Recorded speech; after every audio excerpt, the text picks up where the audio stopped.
السلام علیکم، میرے چینل میں خوش آمدید۔ میرے چینل کو سبسکرائب کریں اور ساتھ میں دیے گئے بیل آئیکن کو پریس کریں تاکہ میری ہر نئی آنے والی ویڈیو کا نوٹیفیکیشن آپ کو ملتا رہے۔ میری آج کی کہانی کا عنوان ہے آئینہ۔ کہانی شروع کرتے ہیں۔ وہ تو یہ سمجھ رہی تھی کہ اس نے آئمہ کو آئینہ دکھا دیا ہے۔ یہ تمہارا منہ کیوں لٹکا ہوا ہے؟ بھائی جان کو گھر میں داخل ہوتے رمیزہ کی روتی صورت نظر آئی۔ رزلٹ آ گیا میرا۔ رمیزہ نے اسی طرح منہ بنائے رکھا۔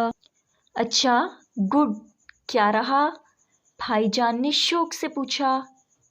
89، رو دینے والے انداز میں جواب دیا۔ خدا کا خوف کرو، اس پرسنٹیج میں تو 2 لڑکے پاس ہو جاتے ہیں۔ ہو جاتے ہوں گے، لیکن میری تو اپنے گروپ میں سب سے کم ہے۔ جو آنسو رکے ہوئے تھے وہ بہنا شروع ہو گئے۔ اف، میں کہاں جا کر اپنا سر ٹکراؤں؟ بھائی جان کی تو حالت بری ہو گئی اس رد عمل پر۔ کیا ہوا سبحان، کیوں رلا رہے ہو تم رمیزہ کو؟ اتنے میں ابو بھی آ گئے۔ آپ خود ہی پوچھ لیں، یہ 89% نمبرز آنے پر ایسے رو رہی ہے جیسے فیل ہو گئی ہو۔ ہاں تو کیوں نہیں رہوں؟ سب کی 90 اور 89.5 سے زیادہ آئی ہے اور میری صرف 89۔ ایک دفعہ پھر آنسوؤں کا سیلاب رواں ہو گیا۔ اس جذباتی تقریر پر ابو بھی اپنی ہنسی روکنے میں ناکام ہو گئے، جس نے رمیزہ صاحبہ کے غصے کو مزید بھڑکا دیا۔ ارے بھائی، یہ تو 9ویں کی ہے، میٹرک میں محنت کر لینا، پڑ جائے گی۔ بھائی جان نے ایک دفعہ پھر مداخلت کی۔ اب میں اسکول ہی نہیں جاؤں گی، چھوڑ دوں گی پڑھائی وڑھائی۔ وہ ایسی ہی جذباتی تھی۔ واہ، تم نے زندگی میں پہلی دفعہ کوئی اچھا فیصلہ کیا ہے۔ بھائی جان کو ایک دفعہ پھر موقع مل گیا۔ امی، امی، انہوں نے وہیں سے امی کو آواز لگائی جو کچن میں مصروف تھیں۔ کیا ہوا؟ امی نے وہیں سے پوچھا۔ امی، آج سے ماسی کو فارغ کر دیں، اب گھر کے کام رمیزہ کرے گی، وہ پڑھائی چھوڑ رہی ہے۔ اس کے ساتھ ہی رمیزہ کی طرف سے آتا ہوا تکیہ اس نے مہارت سے کیچ کیا۔ ابو، بھائی تو چاہتے ہی یہی ہیں کہ میں ماسی بن جاؤں۔ ایک اور دکھ میں اضافہ ہو گیا۔ بھائی، تم اسے تنگ نہیں کیا کرو، تمہیں پتہ ہے وہ جذباتی ہے۔ ابو نے بھائی کی سرزنش کی۔ رمیزہ، تم امی کے پاس جاؤ، وہ تمہارے لیے کچھ کپڑے لائی تھیں، وہ دیکھ لو۔ ابو نے معاملے کا رخ بدلنے کی کامیاب کوشش کی۔ واؤ، سارا دکھ بھول کر کپڑوں کے لیے ایک لمبی چھلانگ لگائی۔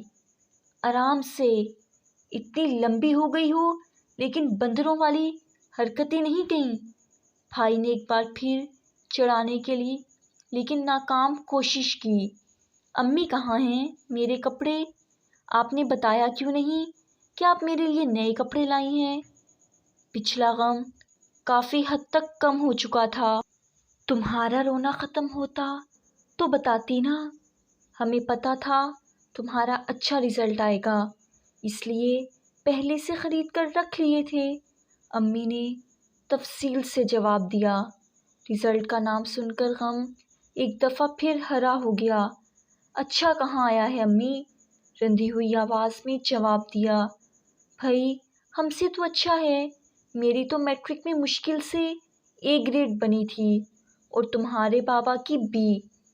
یہ تو پرانے دور کی بات ہے نا امی، اس وقت کی بات اور تھی، اب اور۔ اس نے بیزاری سے کہا۔ کیوں، ہم فرعون کے دور کے ہیں؟ امی نے مصنوعی خفگی کا اظہار کیا۔ میں نے یہ تو نہیں کہا۔ انداز میں اب بھی خفگی تھی۔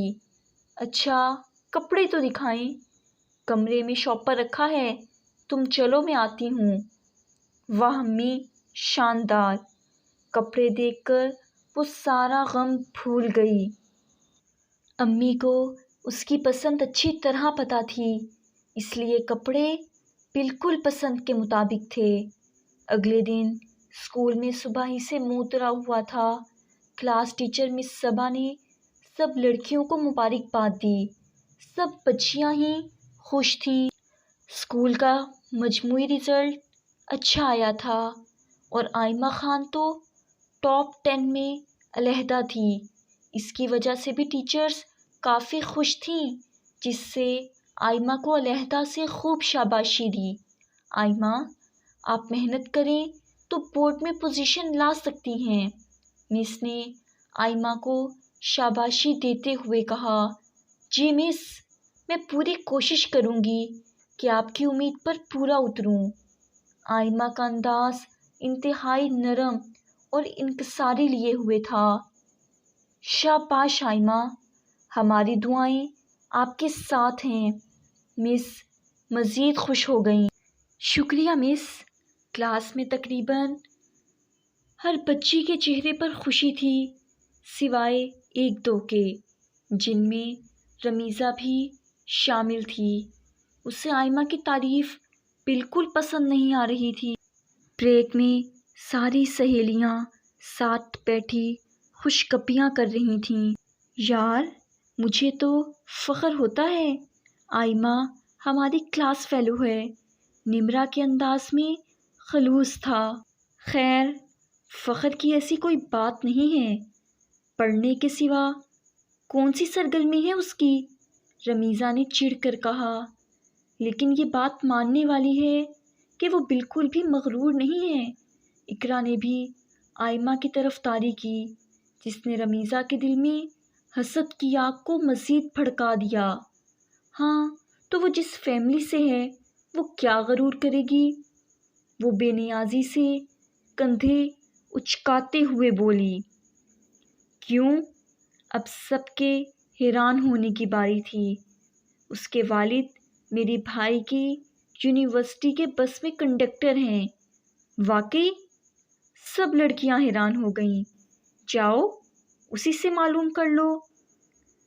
پھر بے نیازی سے جواب دیا۔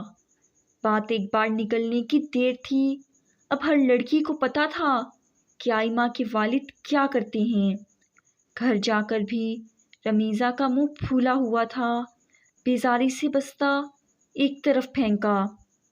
امی، کھانے میں کیا پکا ہے؟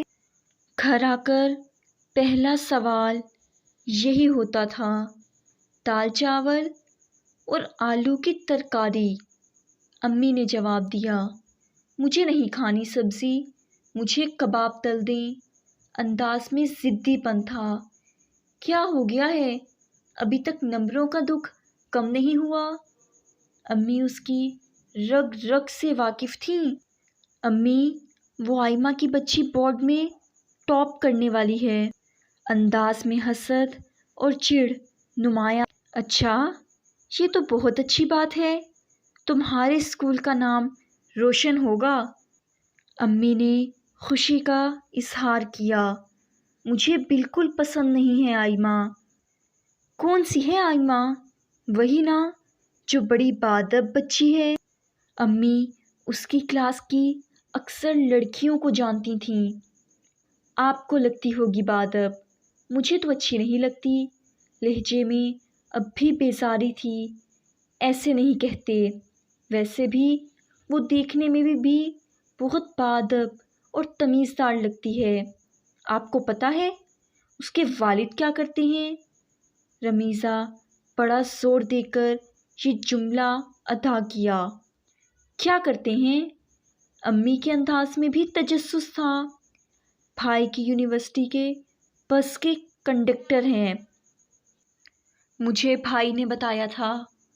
اس کے انداز میں حقارت تھی۔ پوزیشن آ گئی تو خود کو شہزادی سمجھنے لگی۔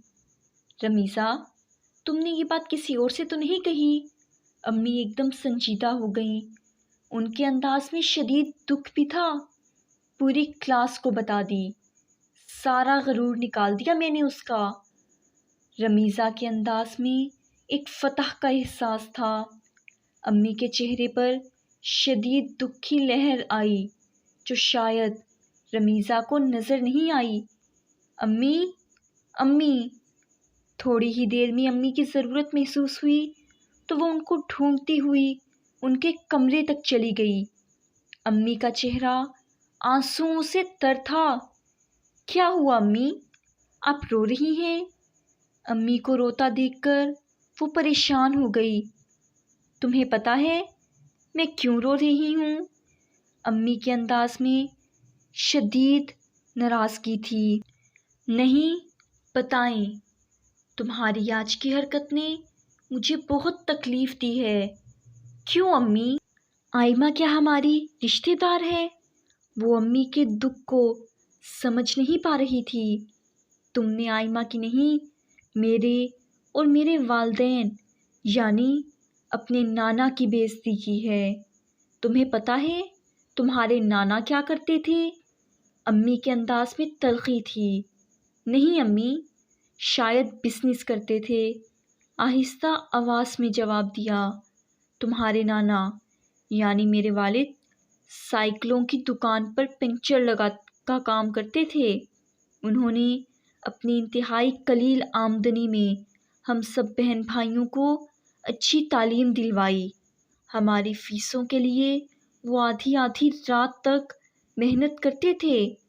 انہیں محنت کرنے میں کوئی شرم محسوس نہیں ہوتی تھی، بس ایک لگن تھی کہ میرے بچے اچھی تعلیم حاصل کر لیں۔ آج جو تمہارے ماموں افسر ہیں، خالہ ڈاکٹر ہیں، اسی محنت کی کمائی کا نتیجہ ہے۔ سوری امی، مگر وہ واقعی شرمندہ تھی۔ ابھی میری بات مکمل نہیں ہوئی ہے۔ اپنے دادا کے بارے میں بھی سن لو۔ وہ ایک پرائیویٹ کمپنی میں گارڈ چوکیدار کا کام کرتے تھے اور وقت ضرورت گھروں میں رنگ و روغن پینٹ کا کام بھی کرتے تھے۔ انہوں نے بھی اس محنت کی کمائی سے اپنے بچوں کو پڑھایا لکھایا۔ تمہیں کوئی حق نہیں پہنچتا کہ ہمارے ماں باپ کی اس طرح بے عزتی کرو۔ امی اب ہچکیوں سے رو رہی تھیں۔ امی، میں بہت شرمندہ ہوں، مجھے معاف کر دیں۔ وہ دل سے شرمندہ تھی۔ معافی مجھ سے نہیں، آئمہ سے مانگو جس کا تم نے دل دکھایا ہے۔ بعد میں سب نے دیکھا کہ آئمہ اور رمیزہ گہری دوست ہیں اور اب رمیزہ کسی کی کامیابی پر ناخوش نہیں ہوتی بلکہ اس میں شریک ہوتی ہے۔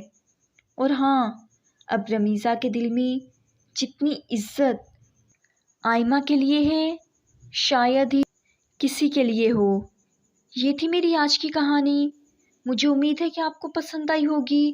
پلیز لائک کریں، کمنٹ کریں اور اپنے دوستوں میں زیادہ سے زیادہ شیئر کریں۔